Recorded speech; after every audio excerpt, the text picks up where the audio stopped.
Well, good morning, everyone. And I just want to thank Deb for inviting me to participate in this conference. It's a very interesting and important topic to me on a couple different levels. As she mentioned, in my former life, I was a practicing pediatrician, so this is a very important topic for me in terms of delivering quality care, particularly for those that have complex medical needs. Just a little bit in terms of background, I'd just like to, let me just make sure I get this correct here.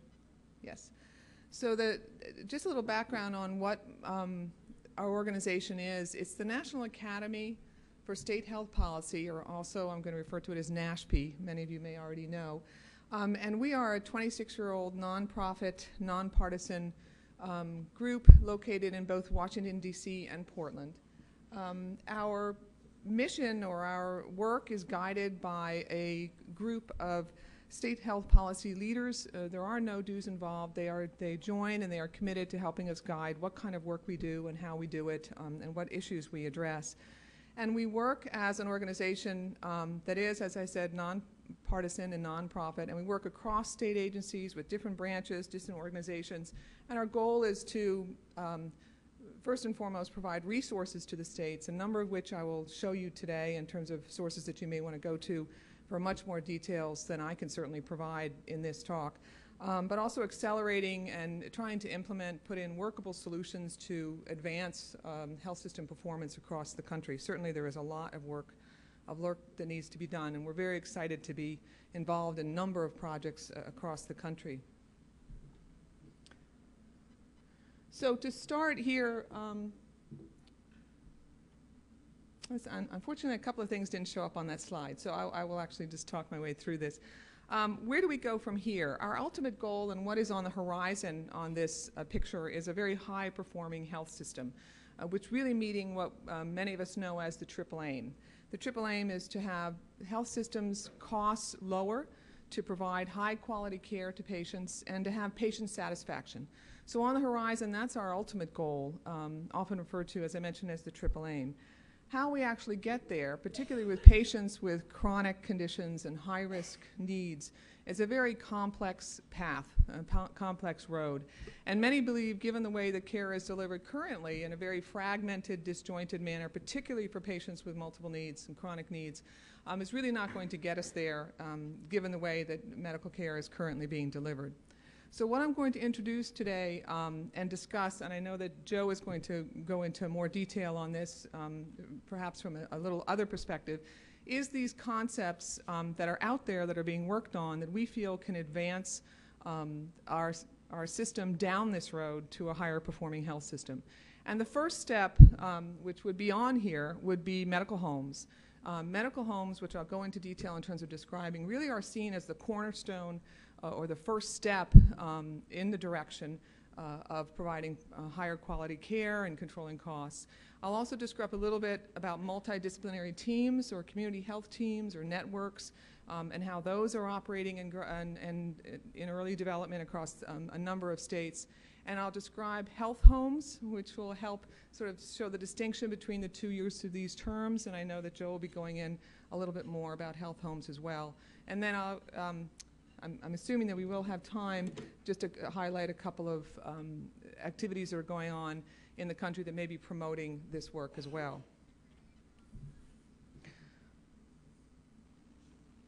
Oh, okay. So as you can see, that's our goal. Medical homes is really considered by many the first step. Multidisciplinary teams are an additional way to provide higher quality services and control costs, and health homes or health home neighborhoods another step. So what are patient-centered medical homes, or what I might be referring to during the talk as PCMH, or just medical homes? Medical homes are a concept or an enhanced model of primary care that was sort of first introduced in the late 1960s by the American Academy of Pediatrics as an attempt to bring all the information about their pediatric patients into one place. And it's advanced quite a bit since there. Now it really has moved, and I'll go into detail on what the components of it are, to really creating teams of clinical and non-clinical staff who really take a whole person view of the patient and provide full care coordination to meet the needs across different areas for patients that are in medical homes. This slide, I want to on the right-hand side, the nice little home, is a slide developed by Ed Wagner, who's really a leader in this field in terms of patient-centered medical homes and particularly care coordination. And it's a nice depiction of the 7 joint principles that patient-centered medical homes are based on. And these principles were pulled together by American Academy of Pediatrics, American Academy of Family Practice, and several other organizations, and really highlight what the home would look like and what the goals are for them. And I just want to mention them because you can see that they're really quite comprehensive. Based on a strong base of payment for added value, there's a physician-directed practice with a personal physician identified for the patient. There's a whole patient orientation, and the focus is on care coordination and integration of services. With enhanced access to care and some payments to support this, the ultimate goal is to have higher quality and safety, and as a result, there should be cost savings, particularly for certain populations. So on the right-hand side, the key model features, these are features that we have pulled at NASHP from knowing about 25 states that currently have PCMH models in place. And these are key sort of higher level features that these models need to have in order to be successful, and I'll talk through these. I'll then move on the next slide into what practices actually have to do in order to become patient-centered medical homes. So these are sort of the higher level. The key model features that are important components of successful patient-centered medical homes is there need to be multi-stakeholder partnerships. These are among practitioners, among other service providers, but it cannot be the traditional setting where you have the non-clinical staff and the provider in a primary care office and it's a closed system. So the multi-stakeholder partnerships are key. Another component are qualification standards. Practices or medical homes need to be working towards qualification standards that they are setting as goals, and tied to meeting those goals are payment. So the qualification standards, for example, might be decreased emergency room visits, greater management of asthma care, those types of standards. There's a number of different ones, but the standards are tied to payment. In addition, a critical component are practice teams.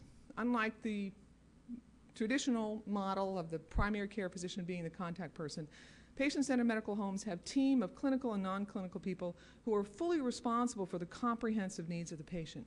So acute care, preventive care, physical needs, mental health needs, fully responsible and identified as the contact person and the responsible person who's accountable for that care. Another critical component is health information technology. I'm sure many of you know that the value of electronic health records, or the necessity of them, but HIT, or health information technology, is a critical component not only within the practice to maintain the patient's information and to make sure that everything's up to date, but to have a system in place where you're connecting with other services, getting information from the emergency room, getting information from referral sources, and also data and feedback. Practices, in order to make these changes and meet the needs of their patients, really have to be using the data for their own change, and it has to be rapid feedback so that changes can be made to advance and move towards those qualification standards for all the practice. A cornerstone and key component of a patient-centered medical home model that makes it successful is practice education. These are major changes for many traditional healthcare practices to try and move towards.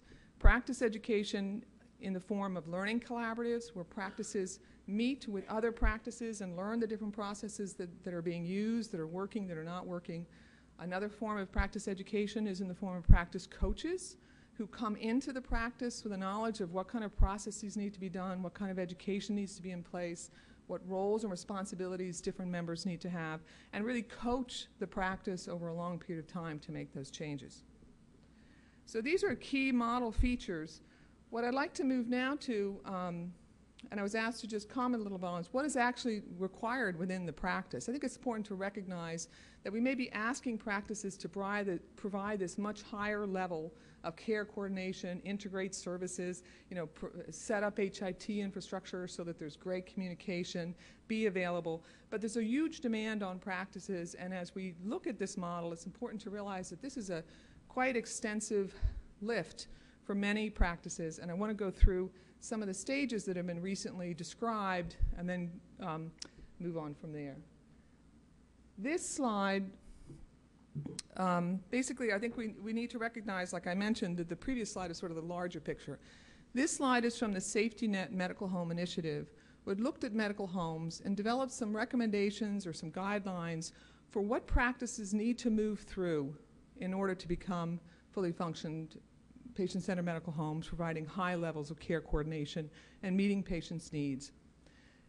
The levels that are described here, so first obviously is laying the foundation to get the practice to move in that direction, building relationships, changing how care is delivered. Many of these practices really have to change their processes and the way in which care is actually delivered, and then reducing the barriers to care to increase the contact and the appropriate services provided to patients.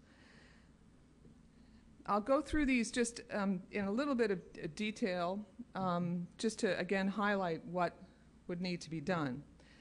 Under laying the foundation, again recognizing that most traditional healthcare providers, this is a dramatic shift. I heard it once described as in the traditional office, if you were looking at sort of a hierarchy, you have the front staff, you have the nurse, and then you have the doctor, sort of a hierarchical approach. Really what we're talking about when we talk about PCMH is a team approach, where everyone is involved, everyone has input. There is a leader who is a provider, but it is not, it's such a hierarchical, and everyone is involved and is knowledgeable. So it really involves a very committed and aligned leadership to set the goals and to support the practice moving in this direction.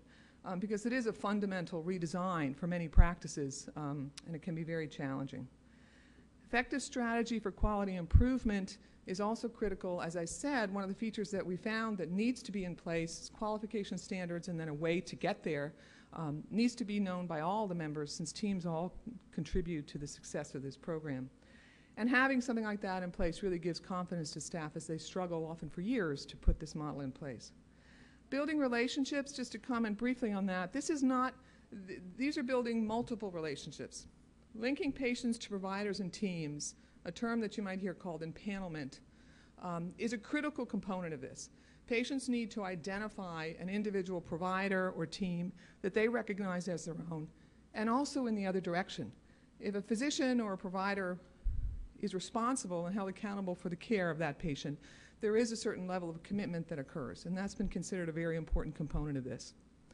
Relationships within the team are also critical. As I mentioned, this is a team approach. Everyone needs to be on board, and sometimes it takes some work to redefine roles and responsibilities of different individuals in a practice and really to pull the team together to move this forward. Many practices have to change how care is delivered. This may, for some practices, be significant, but care needs to be delivered in a very organized, deliberate approach, and it needs to be based on evidence-based care. This is particularly important for those high-risk patients and those chronic disease patients where their particular needs are fully understood and they're matched with the services and supports that actually will address those needs. The final, and these are sort of considered by many to be sort of sequential steps, the final is really reducing the barriers to care. So once these foundations are in place, patients can access more care. A critical component is enhanced access, and this has been described as 24/7 access to someone who knows you. And for example, during office hours, there's someone that you can contact as a patient to go over your needs. You're not calling someone who doesn't know your healthcare needs. And after hours, that there is a live person that you can contact who also knows you. And you can imagine this would make a significant difference for a lot of patients, particularly in the use of emergency room services after hours. So enhanced access of care for these patients. And the cornerstone, even though last on the list, the most important, is enhanced care coordination. This is the primary goal, particularly for our patients with chronic disease and complex conditions, that there be care coordination and someone overseeing the integration of the multiple services they have. And patient-centered medical homes are often viewed as the hub for where this occurs, so the center for where it occurs. So these are change concepts, as I mentioned, on the Safety Net Medical Home Initiative website, which is very small, but it is on that slide. It's basically Safety Net Medical Home Initiative. They have developed this framework as guidance. There's a tremendous amount of information and resources that are available to practices based on their studying what successful practices have been doing or are doing. And so it's a great resource for practices as they begin to take this on. So as I went over the policy changes or the broader things that need to change and the actual changes within the practice, the ultimate goal for patient-centered medical practices is to have a team approach. And the outcome that one would like to see is that patients are linked with the appropriate services that they need, that there is a referral process in place where there's a good exchange of information for the provider and the patient and specialists, so everyone is being kept up to date and appropriate referrals are being made, that proactively the team or an individual on the team is referring and tracking the needs of all the patients, both information obtained within the practice as well as through other services, that there's follow-up, for example, post-emergency room visits or after leaving the hospital. This is direct connections back to the practice so things don't fall through the cracks, that there's great communication with patients and families. In fact, in PCMH, patient empowerment, patient engagement, patient education are critical components of engaging the patient and the families to make sure that they know how to best address what their needs are. And providing, as I mentioned down there, care management or for those patients with high risk. So that's the description of the patient-centered medical home and what actually needs to be done. I think it's important to recognize that these kinds of changes in practices often take years. This has been described more as a marathon rather than a sprint. It's not a practice just tweaking how they deliver care. It's a fundamental redesign in how care is delivered, and it's a significant demand in terms of time, commitment, and resources for many of these practices or organizations that are promoting these models. So I thought it was important to give you the background in terms of what actually has to be done, and if done properly, I think there's a significant potential to have impact on those with chronic or complex diseases. So given that, I just want to go over a couple of slides of how some payments are currently being done across the country to support practices or organizations that are trying to implement or design patient-centered medical homes. This map is off of our website, and I just want to stop for a moment and say that on the NASHP website, www.nashp.org, we have a number of interactive maps that are specific to a number of the topics and certainly contain a lot more detail than I'm able to retain and share with you today. And they're interactive maps in that you go to these and you click on a state and it'll immediately drill down into that topic area. So I just recommend if any of you are interested in more information, we really are very proud of it as a resource for states on these topics.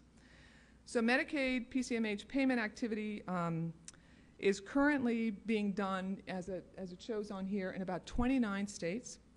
Those payments in 27 of the states are being made based on providers meeting certain qualification standards, so they're linked to qualification standards.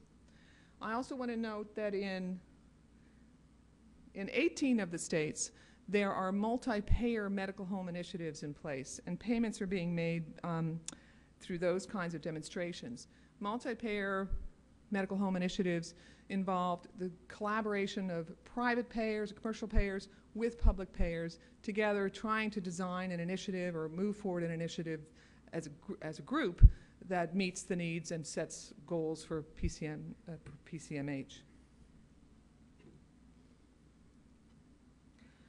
I think we all agree that care coordination is really a key part of meeting the needs of those patients who have complex or multiple chronic conditions. As you saw earlier, it's sort of the final outcome once these practices make all of the changes. That's our ultimate goal.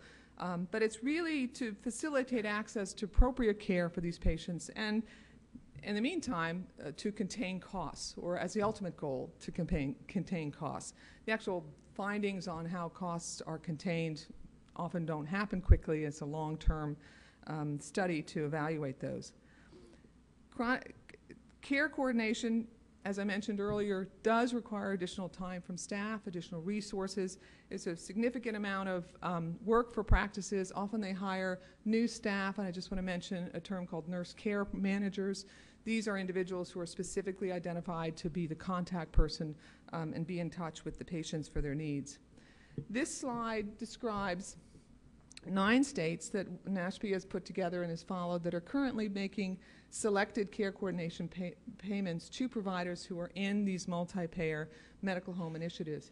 As you can see in the second column, the payments are being made on per member per month. The range is quite broad for different states. The range exists because there are multiple payers involved. And in a number of different states, 7 of those states, the payments that are made per member per month are adjusted for the complexity of the diseases or conditions that they have.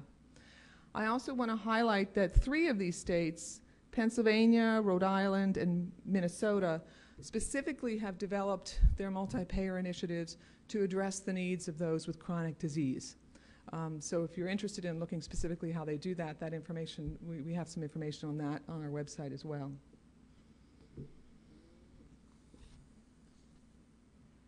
So this slide goes a little bit beyond the medical home. As this graphic shows you, there's the home and then there's an addition.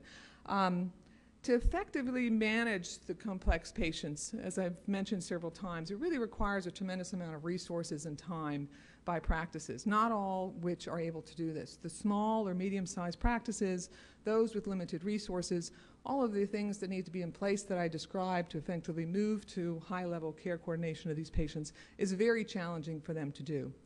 A number of states with Medicaid support have put in place Medicaid programs, and one term that's used is multidisciplinary teams. Another term you may hear is community health teams, shared support for practices. And these are basically services that are provided to coordinate services that are shared by multiple practices. So they're not in the practice themselves, they're in the community, and they're available to the practices to support the coordination of care for these individuals. The key features of these models, again, practice teams. These teams often include social workers, behavioral health, nurses, others, and they're shared. These teams are shared among practices. Again, payments are made to support this to the teams and to qualified providers participating. A critical component is the involvement of patients and families, particularly face-to-face contact. It's critical that patients and their families are in face-to-face contact on a regular basis to go over their service needs, questions, promote patient education, engage them in their care. And the teams are based in a variety of different settings based on what the particular models are developing and what the needs are. For example, they may be in freestanding or in FQHCs or in community health systems or in hospital settings. So this is just a little farther beyond just the patient-centered medical home in the practice. I think it's important to note, too, that these teams that are in development are often targeted specifically to support the sickest population in the community and those with the highest needs. And you could see that they would benefit from these kinds of services. This slide just illustrates briefly some of the Medicaid support that's currently in place for these shared practice teams or community health teams. As you can see here, in 9 states, Medicaid is currently providing some support for shared practice development or actual programs, and 3 states have actually planning activity in place to advance that. This information is also available through our website if you'd like more on that.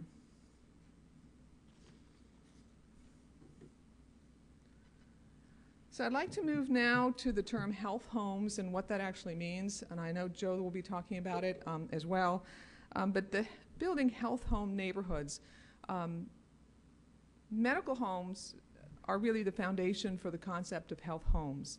Health homes currently fill a major void.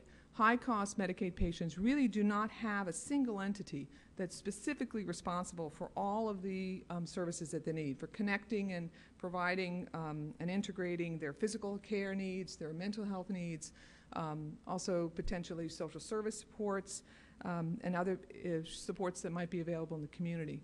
So many of these patients are really receiving their Medicaid complex patients very disjointed and fragmented care without having a specific place that's identified as their source and that's responsible for their care.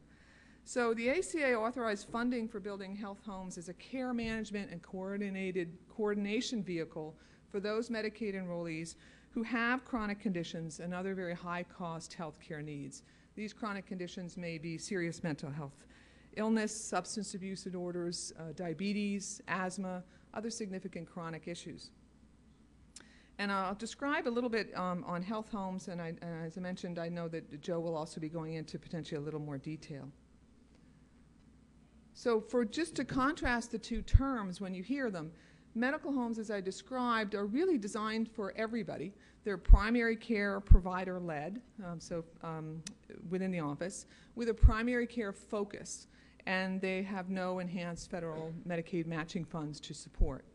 Health homes, on the other hand, are designed specifically for those individuals who are eligible to participate based on having chronic health conditions, either in mental health or physical conditions.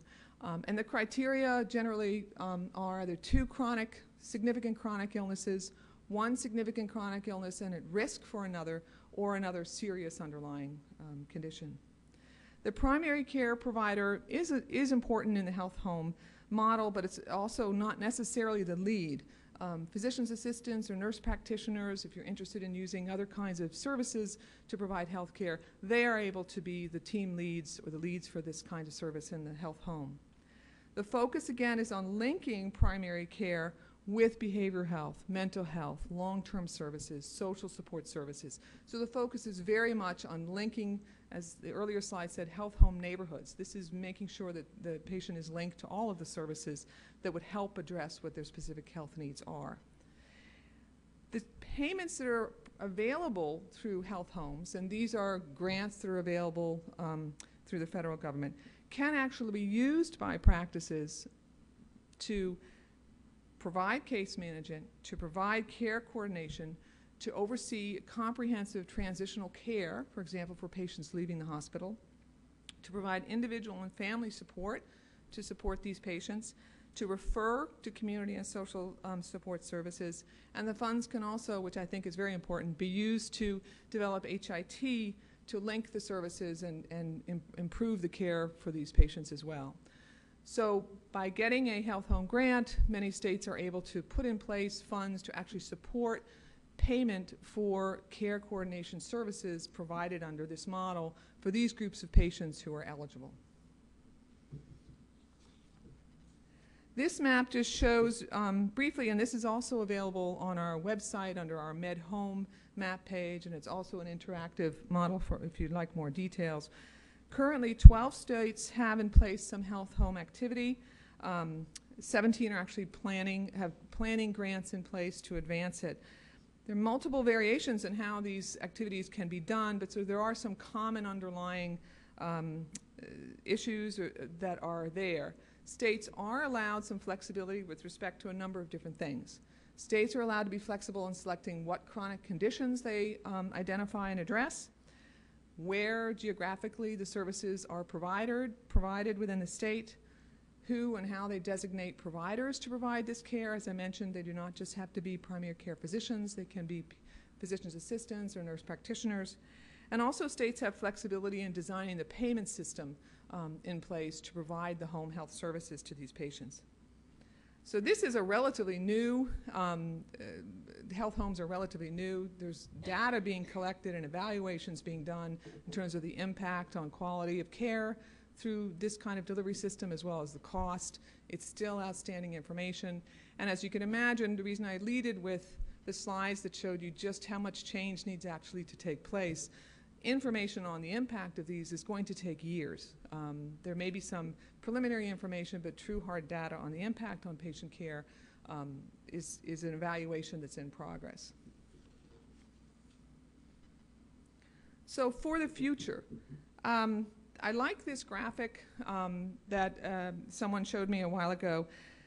In the old version of, this is not a version of how healthcare is currently delivered. In the old version of healthcare, there was the primary care, there still is, the primary care provider, the patient goes there, and then they get referrals and they go off, and it's not a very integrated and coordinated system.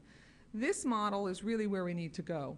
If we continue on the path that we are with many of these patients with chronic disease and their needs are not being met and there's not great care coordination and patient empowerment and accountability by physicians who are highly educated and using data to drive their patient care and evidence-based care, it's going to be very difficult to address the growing population that has those complicated needs. So this is really a system in which the primary care physician is a high-performing, well-educated provider. There's an emphasis on care coordination, multiple links between the multiple services that the patient needs to connect with.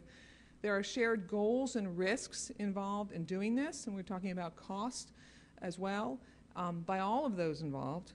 That population health management tools are used to make decisions. Critical that health information technology and the exchange of information on patients is a critical component to link all of these, not only to use data, but also to quickly address the needs of patients, and that patients are highly engaged. So the future integrated and accountable care kind of health system is quite different than what we see, and I hope that what I said earlier, it's a long haul to get to the future horizon where a health system looks like this, and you could see how it could address the needs of these patients.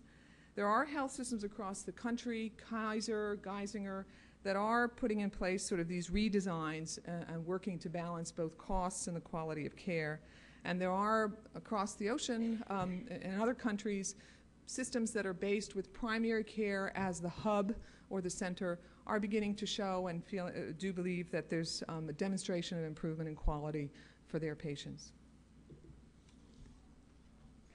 This is a map also available on our website if you'd like additional information. We are tracking at NASHP sort of the activity across the states for those states that are leading or participating in accountable care models that include both Medicaid and CHIP populations. And so the states that are highlighted here in red are ones that are actively working on developing an accountable care where providers or teams are held accountable for the costs and quality of care that the patient receives. So the state efforts vary considerably across these models. Like I said, this is a very dynamic field at this moment. Things are constantly changing, even within models themselves. But the key emphasis on accountable care activity is that there is responsibility for a defined set of patients across a continuum of care, that payments to those providers are linked to the value of care delivered, and emphasize the quality of care and the ability to contain costs. That for accountable care to occur, reliable performance measurements need to be in place so that they can be used to then effectively identify the care that's delivered and hold those who are delivering it accountable for the care.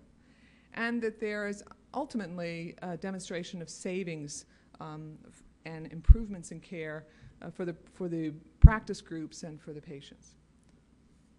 Again, if you'd like additional information, there's definitely more on our website. Across the country, I want to just mention some work that's potentially going to be done and states are focusing and putting an emphasis on. The State Innovation Models, or the SIM initiative, that really is over, I think, up to $300 million that are being distributed across the country to states that applied for these initiatives, really are in place to, or were designed to support state-based models to create multi-payer payment and health system transformation, specifically with a focus of addressing the needs of the Medicaid, Medicare, and CHIP population. So states applied for these grants and have received quite a bit of funds, and a number of the states are using their SIM initiative grants specifically to focus on improving care coordination and supporting the patient-centered medical home models or the health home and the health home models within their states. So it will be interesting to see how states advance their work using these grants.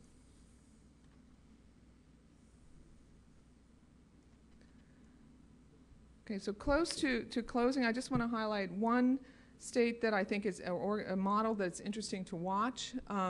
Oregon has recently passed legislation in 2012 to establish coordinated care organizations with certain payment models. These are sort of a network based on patient-centered medical home concepts, and there are 15 that are operating in different communities across Oregon. Each CCO receives a flexible global budget, which allows them to determine how they are going to meet the needs of the patients in their particular population in their communities. They have the capacity, therefore, they have to have the capacity, therefore, to assume the risk to take this on. Their goal is to coordinate care and specifically to engage the enrollees, a very important component, and the providers in promoting the health of the population. And the goal is to meet key quality measurements while reducing spending growth by 2% over the next 2 years.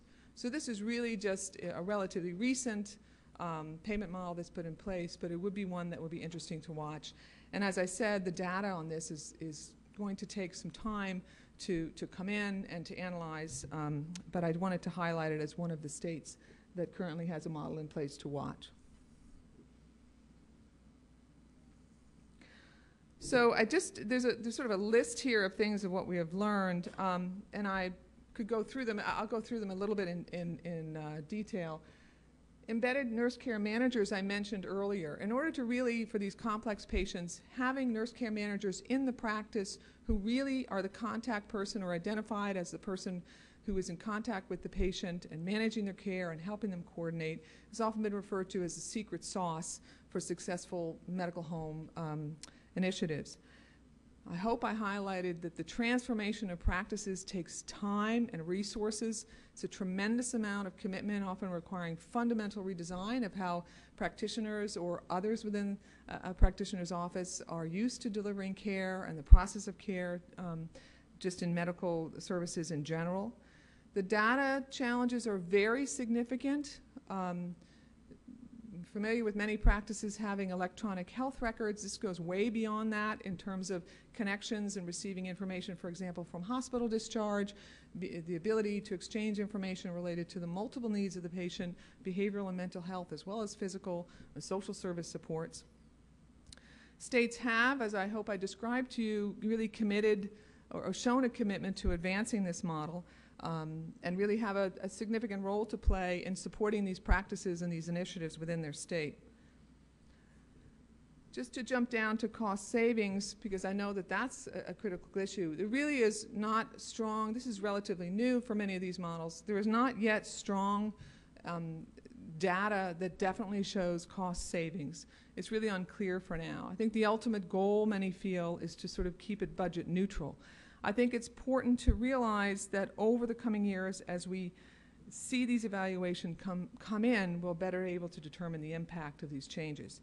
I do want to say that though it will take years to evaluate if there are going to be savings, I think there are many people who agree that it's likely to be with the high risk, high needs, chronic disease population who are receiving better, more directed, coordinated care services to address their specific needs. So this is my final slide, and I just wanted, this is a snapshot of our website that's specifically just on medical home and patient-centered care. And as I said, it's an interactive map. You click on your state and it's broken down. There's a lot of information provided per state. We really try to act as a resource. There's really no way one can know all of this information about what's going across, but hopefully at NASHP we're compiling that information to make available to you. And we're hopeful that it would be something that you would find very useful, and we're constantly updating it because there are a lot of changes happening across the country. I've listed a couple of websites as well, besides ours, that you might find helpful, and I'd be glad to go over those with anyone if they're interested in any other information on that. So I hope that I've shown you sort of that medical homes, what they are, the distinction between the medical home concept and the health home concept, and why many believe that these are really sort of the first step or really the cornerstone in making the changes that are needed, particularly for those with complex and chronic diseases, and really moving towards the triple aim of improving health outcomes, improving costs, and improving patient satisfaction with their health care. So those are all the comments that I have today. I'd be happy to take any questions that people might have or anything that anyone would like to contribute based on what I presented.